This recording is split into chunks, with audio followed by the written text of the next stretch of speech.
जी जो हमारे national web media journalist union के संगठन मंत्री हैं, हमारे बीच हैं और जेल से रिहाई के बाद पहली बार जो है वो आप लोगों के बीच देहरादून में प्रेस को संबोधित कर रहे हैं कि जेल उन्हें क्यों भेजा गया, किस लिए भेजा गया। और हमारे साथ जो दूसरे साथी हैं दीप मैठाणी, वो भी हमारे साथ मौजूद हैं। हमारी वर्किंग कमेटी के मेंबर शिव प्रसाद सेमवाल, जो कि एक पुराने प्रकरण में भाजपा सरकार में जेल गए थे, एक बड़ा आंदोलन उस समय भी हुआ था, वो भी हमारे साथ हैं। और मैं संजीव पंत, बाहैसियत महामंत्री national web media journalist union, अपने साथियों को यह आश्वासन तो देता ही हूं कि इस लड़ाई को यहीं पर खत्म नहीं किया जाएगा, लेकिन इससे पहले क्या घटनाक्रम हुआ, कैसे हुआ, क्या कानूनी पक्ष हैं, ये सब रखने के लिए आशु भाई अपनी बात रखेंगे। आशु भाई। धन्यवाद पंत जी। और मेरे साथ में आप देख रहे हैं कि मेरे सहयोगी और हम लोगों ने पत्रकारिता साथ की है, शिव प्रसाद सेमवाल जी, दीप मैठानी जी और तमाम साथी जो यहाँ पे आए हुए हैं। इसके अलावा वो तमाम पत्रकार मित्र जिनके सहयोग से, जिन्होंने अपने प्लेटफॉर्म पर इस मुद्दे को जोर शोर से उठाया और उसकी वजह से पुलिस पर कहीं न कहीं दबाव बना, उत्तराखंड सरकार पर दबाव बना कि जिस तरह एक के बाद एक फर्जी मुकदमे मुझ पर लगाए जा रहे थे, तो वो मुकदमे केवल 2 ही लग पाए। और उसके बाद न्यायपालिका ने भी चीजों को देखा कि जो इन पर आरोप लग रहे हैं हकीकत में उनके साक्ष्य कहीं दिखाई नहीं दे रहे और कोई बड़ी कंस्पिरेसी उत्तराखंड पुलिस की तरफ से हो रही है और हम लोगों को बेल भी मिली है। जैसा आप जानते हैं कि इस प्रकरण में जो SC/ST एक्ट का मुकदमा था, उसमें मेरे अलावा आप देख रहे होंगे दीप मैठाणी जी, इनको भी नामजद किया गया था और 2 और लोग थे, उत्तम नेगी और अंकित बिष्ट, जो कि पत्रकार नहीं है लेकिन उनको भी नामजद किया गया था। उन दोनों की गिरफ्तारी अब नहीं कर पाएगी उत्तराखंड पुलिस, क्योंकि इस मामले में हमने हाईकोर्ट भी अप्रोच किया था और वहां पे जो हमारे वरिष्ठ अधिवक्ता हैं नवनीश नेगी जी, उनकी वहां पे जो कुशल पैरवी रही, उसके बाद उत्तराखंड हाईकोर्ट ने उत्तराखंड पुलिस को नोटिस इश्यू करे हैं और अंकित बिष्ट और उत्तम नेगी की जो गिरफ्तारी है उसको स्टे कर दिया है और नोटिस देकर जवाब तलब किया है कि आप बताएं कि किस तरह से ये जो आपने SC/ST एक्ट का मुकदमा किया है, जिसमें मैं आपको बताना चाहूंगा कि जिस व्यक्ति ने करीब 2022 के जुलाई के महीने में एक कंप्लेंट एक तहरीर राजस्व क्षेत्र में दी थी और राजस्व क्षेत्र का जो निरीक्षक वहां पे था, उन्होंने उसकी जो पड़ताल की थी, उसमें उन्होंने प्राइमा फेसी कोई भी साक्ष्य न पाते हुए उसमें अपनी रिपोर्ट में साफ लिखा था कि जो आरोप लगाए जा रहे हैं वो साबित नहीं होते और उसके कोई साक्ष्य नहीं मिल रहे। उसके बाद उत्तराखंड पुलिस ने 2 साल बाद उसी घटना को लेके एक नई FIR मैं कहूंगा कि वो तो बनाई गई और कहीं न कहीं संलिप्तता दिखाई दे रही है कि 5 तारीख को ही उसी दिन मेरी पत्नी का भी ट्रांसफर हुआ था पिथौरागढ़, उस पर भी हाईकोर्ट का स्टे है और उसी दिन उसी पुरानी घटना को लेके कुछ नए फैक्ट्स लाके एक नई 5 तारीख को तहरीर उस व्यक्ति द्वारा दी गई। उसी दिन जो पौड़ी की SSP श्वेता चौबे थी, उन्होंने उस पर मुकदमा दर्ज करने के आदेश भी दिए और 10 बजे रात एक नया मुकदमा मुझ पे दर्ज हो गया, जिसे पूर्व में राजस्व पुलिस एक तरह से खारिज कर चुकी थी जिस कंप्लेंट को। तो उसके बाद आपको पता होगा कि जब मेरी गिरफ्तारी हुई तो उस गिरफ्तारी टीम में एक मुकेश गैरोला जो SI हैं वहां पे, वो भी थे और उनका जो होना है वो उत्तराखंड पुलिस की जो कार्यशैली है और उत्तराखंड पुलिस क्या करना चाह रही थी उसका मैं आपको बताना चाह रहा हूं कि ये मुकेश गैरोला की क्या भूमिका है। जैसा आप जान रहे होंगे, करीब 2-3 महीने पहले शिक्षा विभाग के कुछ अधिकारियों को जेल भेजा गया है भ्रष्टाचार निवारण अधिनियम में, जिसमें पौड़ी के जो तत्कालीन मुख्य शिक्षा अधिकारी थे मदन सिंह रावत, जो जिला शिक्षा अधिकारी माध्यमिक थे हरेराम यादव और एक पटेल सहायक दिनेश गैरोला जो थे वो जेल में है। वो मेरी कंप्लेंट में जेल में है। और ये जो मुकेश गैरोला है, ये उसी दिनेश गैरोला का भाई है। मेरा ये कहना है कि जब हमने कंप्लेंट दर्ज की थी उस समय भी पौड़ी पुलिस ने मुकेश गैरोला को दिनेश गैरोला के मामले में, जिसमें मैंने तहरीर दी थी कि ये लोग भ्रष्टाचार करते हुए स्टिंग में पकड़े गए हैं, उसमें आईओ बनाया था। जो कि आप समझ सकते हैं कि भाई के मामले में रक्त संबंध वाला भाई आईओ नहीं हो सकता। उसको उस समय भी हमने हाईकोर्ट में चैलेंज किया था और हाईकोर्ट के आदेश के बाद उनको आईओ से हटा दिया गया था। उसके बाद इसी जो मुकेश गैरोला है, इनकी जो भाभी है, जो दिनेश गैरोला की पत्नी है सीमा गैरोला, उनके द्वारा एक फर्जी कंप्लेंट थाना पौड़ी में दी गई और उसमें कहा गया कि आशुतोष नेगी और उनके साथियों ने मेरे पति का अपहरण किया और यही बात की कट्टा लगाया, जैसा आप देख रहे हैं कि इस एफआईआर में भी लिखा गया है। उसमें भी दोबारा से जांच हुई वहां पे, और जब जांच हुई तो उसमें एफआईआर लगी, फाइनल रिपोर्ट लगी, कोई भी उसमें तथ्य नहीं पाए गए। तो ये दिनेश गैरोला और मुकेश गैरोला और इनकी भाभी सीमा गैरोला ये मिलकर लगातार मेरे खिलाफ साजिशें कर रहे हैं। और जब से दिनेश गैरोला जेल में है, तब से ये फेसबुक पे और सोशल मीडिया के माध्यम से मुझे धमकी भी देती हैं इनकी पत्नी सीमा गैरोला कि आपको हम किसी न किसी मामले में फंसाएंगे। तो मेरा ये कहना है कि पूरा जो घटनाक्रम रहा है, उस समय जो भी कुछ हुआ है और जिस तरह से जो गिरफ्तारी टीम थी, उसमें जिस तरह से मुकेश गैरोला को इंटेंशनली रखा गया कि कहीं ना कहीं वो अपना बदला मुझसे निकाल सके, इस पर मैं बहुत बड़े सवाल खड़ा कर रहा हूं कि उत्तराखंड पुलिस ये क्या करना चाहती है। क्योंकि जो लोग जेल में बंद हैं वो कोई सामान्य अपराध में बंद नहीं है, वो भ्रष्टाचार निवारण अधिनियम में बंद है, उनकी बेल हाईकोर्ट से खारिज है और आगे वो मुकदमा चलेगा, उस मुकदमे को हम लड़ेंगे। अगर उत्तराखंड पुलिस सोचती है कि भ्रष्टाचार के मामले में हम इस तरह से एक्टिव न, अंकिता भंडारी हत्याकांड को लेकर लगभग 1.5 साल से जो मैं सक्रिय रहा, उसको लेकर भी उत्तराखंड पुलिस मुझे टारगेट कर रही है। और ये सारे लोग जो मेरे खिलाफ हैं, उनको इकट्ठा करके उनसे फर्जी कंप्लेंट कराकर मुझ पे लगातार मुकदमे दर्ज करवाना चाहती है, जिससे उस केस की जो सशक्त पैरवी हो रही है और जो अक्यूज हैं उनको बड़ी सजा होने वाली है। जैसा आप जान रहे होंगे कि वहां पे जो जेसीबी ड्राइवर है, उसने भी गवाही दी है कि उस तारीख को, उस 23 सितंबर की रात को उस रिजॉर्ट में जो जेसीबी चलवाया गया, वो 2 बार चलवाया गया। एक बार एसडीएम द्वारा चलवाया गया और एक बार जो स्थानीय विधायक रेणु बिष्ट हैं, उनके द्वारा अंकिता के कमरे और बगल के कमरे को टारगेट करते हुए उसको ध्वस्त करवाया गया। जबकि हमारा ये कहना है कि वो क्राइम सीन था। अगर वो क्राइम सीन नहीं था तो पुलिस उसका फॉरेंसिक इन्वेस्टिगेशन क्यों करती है? आप अगर देखें तो एसआईटी स्वयं उसका फॉरेंसिक इन्वेस्टिगेशन करती है और बाद में कहती है कि साहब वो तो क्राइम सीन था ही नहीं। अगर वो क्राइम सीन नहीं था तो हमारा कहना है कि पुलिस अगर कानून की जानकारी रखती है, उत्तराखंड पुलिस, तो फिर वो कैसे कह सकती है कि वो क्राइम सीन नहीं है, जब आप फॉरेंसिक जांच खुद ही कर रहे हैं उस कमरे की। तो ये बात स्पष्ट है कि उत्तराखंड पुलिस शुरू से इस मामले को रफा दफा करने की कोशिश में रही है। और जब अब ये लग रहा है कि इस तरह की गवाही कोर्ट में आने के बाद जो विधायक रेणु बिष्ट है, वो धारा 201 के अंतर्गत साक्ष्य मिटाने की कहीं ना कहीं आरोपी बनेंगी, जो एसडीएम प्रमोद कुमार हैं वो भी आरोपी बनेंगे। तो ये जो तमाम चीजें हैं जिससे सरकार को लगता है कि उनके लोग फंस रहे हैं। वीआईपी का नाम अंकिता की मां ने स्वयं ले लिया है।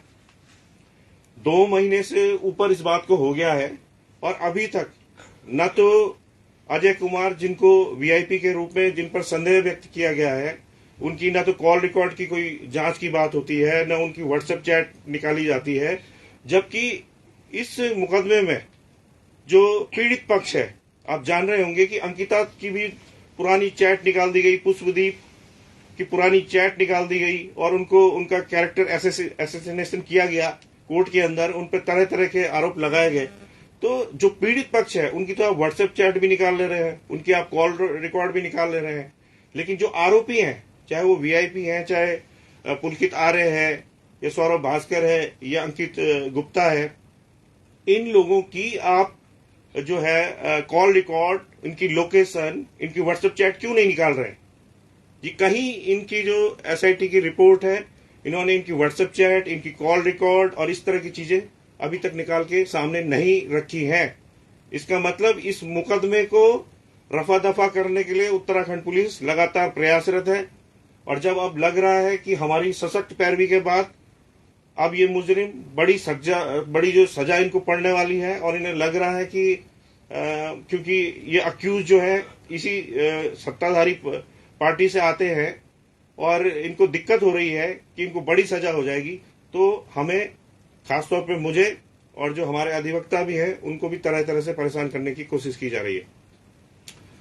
दीप मैठाणी जी जिनको एक नई एफआईआर जो मैंने बताया कि 5 तारीख को हुई, उसमें एक फेसबुक कमेंट को लेके इनको पहली गिरफ्तारी इनकी हुई और उसमें ये कहा गया कि इन्होंने जाति सूचक शब्द प्रयोग किया है।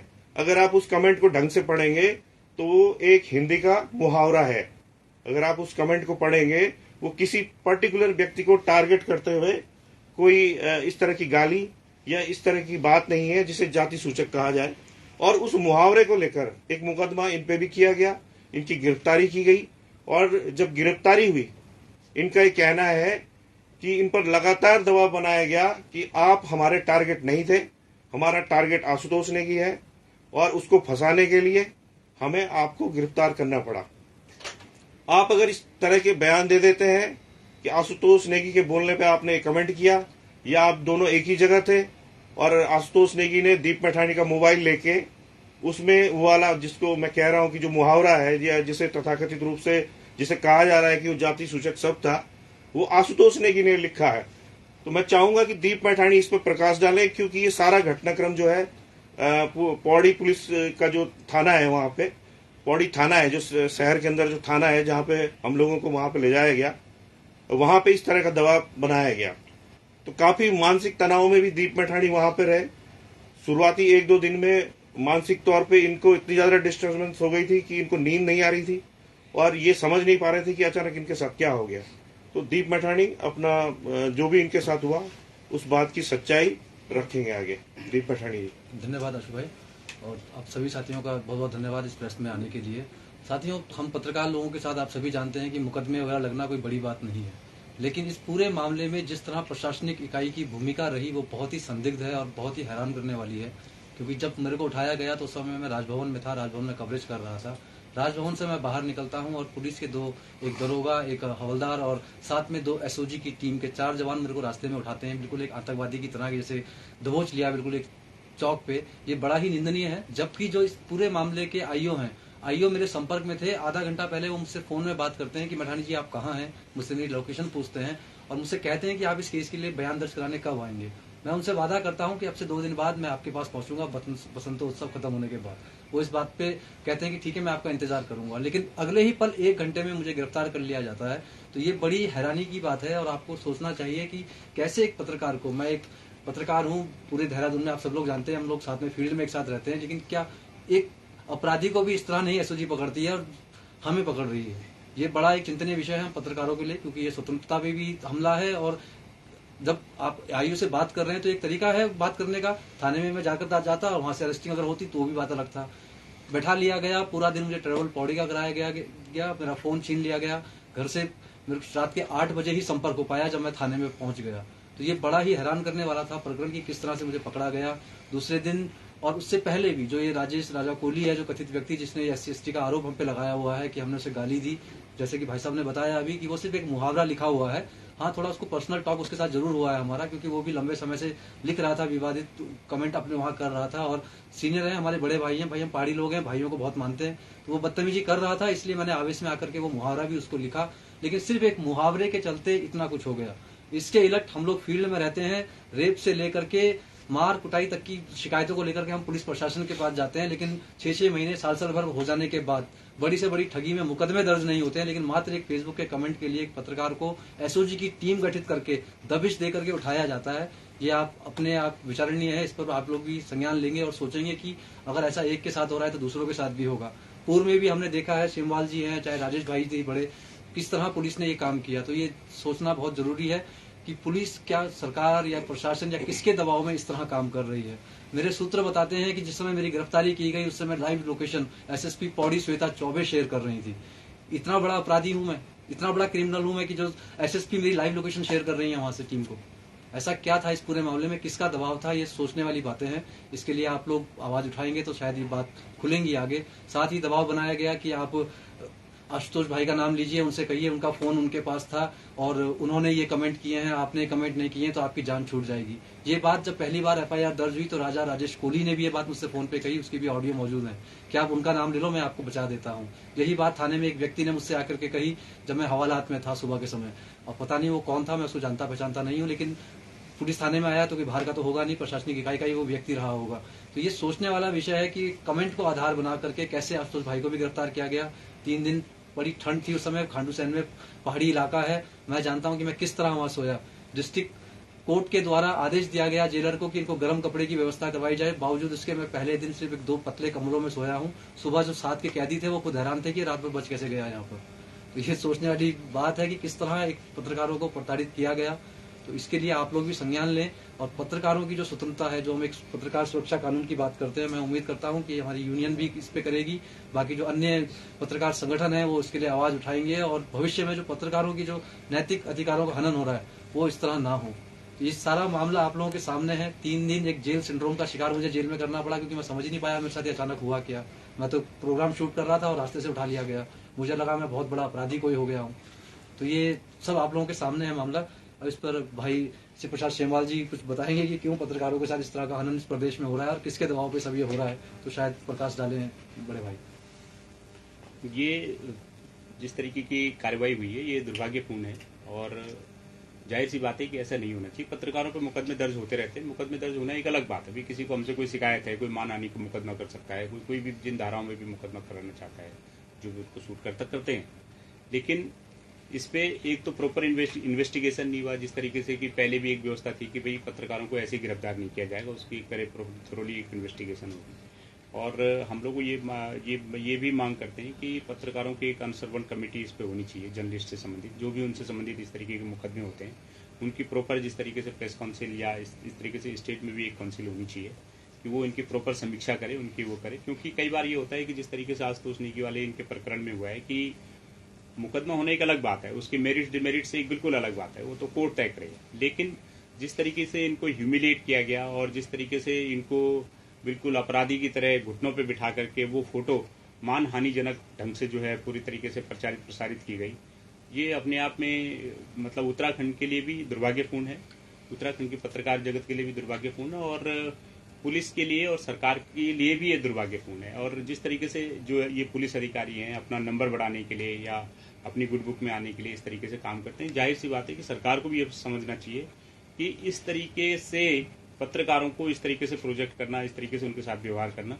ये सीधे सीधे सरकार की छवि पे भी असर डालता है। जो पत्रकार होते हैं वो एक मैसेंजर होते हैं और वो संवाददाता होते हैं, एक सूत्र होते हैं, और अगर उनके साथ इस तरीके का व्यवहार किया जाएगा तो इससे क्या होगा, एक लोकतंत्र के लिए भी ये दुर्भाग्यपूर्ण है। और हम लोग सरकार से भी ये मांग करते हैं कि जिन पुलिसकर्मियों ने इस तरीके से उनके फोटोग्राफ्स और इस तरीके से शेयर किए हैं, प्रचारित किए हैं, उनके खिलाफ भी कार्रवाई कि उन्होंने होनी चाहिए कि उन्होंने किस तरीके से, किस मंशा से जो है इस तरीके की घटनाएं की हैं। दूसरी बात, हमारी सरकारों से ये भी मांग है कि जिस प्रकरण को लेकर के ये हुआ है कि वो शिल्पकार जाति में आते भी हैं या अनुसूचित जाति में आते हैं, इसकी भी प्रॉपर जांच होनी चाहिए और इस पे कार्रवाई होनी चाहिए। और मुझे लगता है कि ये जो पर्टिकुलर केस है, इस केस से हम लोग भी एज ए जर्नलिस्ट भी ये बात देखते हैं कि ये केस एक बेंचमार्क साबित होगा कि ऐसे बहुत सारे लोग जो अनुसूचित जाति में नहीं आते हैं और अनुसूचित जाति का लाभ ले रहे हैं, चाहे वो राजनीति में हो या चाहे दूसरे क्षेत्रों में या चाहे सरकारी योजनाओं का लाभ ले रहे हैं, मुझे लगता है कि उससे संबंधित भी काफ़ी सारी चीज़ें आने वाले समय में साफ होंगी। क्योंकि हम लोग इस मुहिम को यही नहीं रोकेंगे, ये एक शुरुआत है कि ठीक है एक मुकदमा दर्ज हुआ, लेकिन अभी तक ये होता था कि भाई ना तो पत्रकार इस मामले में पढ़ते थे कि भाई ठीक है कौन किस प्रमाण पत्र का क्या लाभ ले रहा है, या ना पॉलिटिकल लोग इस मामले में पढ़ते हैं। लेकिन जब ये बात शुरू हो ही गई है तो एक बार इसकी हम सरकार से भी मांग करेंगे और अपने स्तर से भी इस पर मांग करेंगे, काम करेंगे कि इसकी एक थोड़ी जांच होनी चाहिए कि ऐसे कौन लोग हैं कि जो अनुचित ढंग से जो है अनुसूचित जाति के लोगों को जो लाभ मिलना चाहिए उनका लाभ ले रहे हैं, और जो वाकई जो मतलब जो वांछित लोग हैं, जिनको जो वाकई इस लाभ के हकदार हैं, उनका लाभ, उनका हक किस तरीके से मारा जा रहा है, इस पर भी कार्रवाई होनी चाहिए। और मुझे लगता है कि ये केस इसकी एक बुनियाद भी बनेगा और एक मानक भी बनेगा। ठीक है साथियों, धन्यवाद। धन्यवाद आप सभी का। Thank you.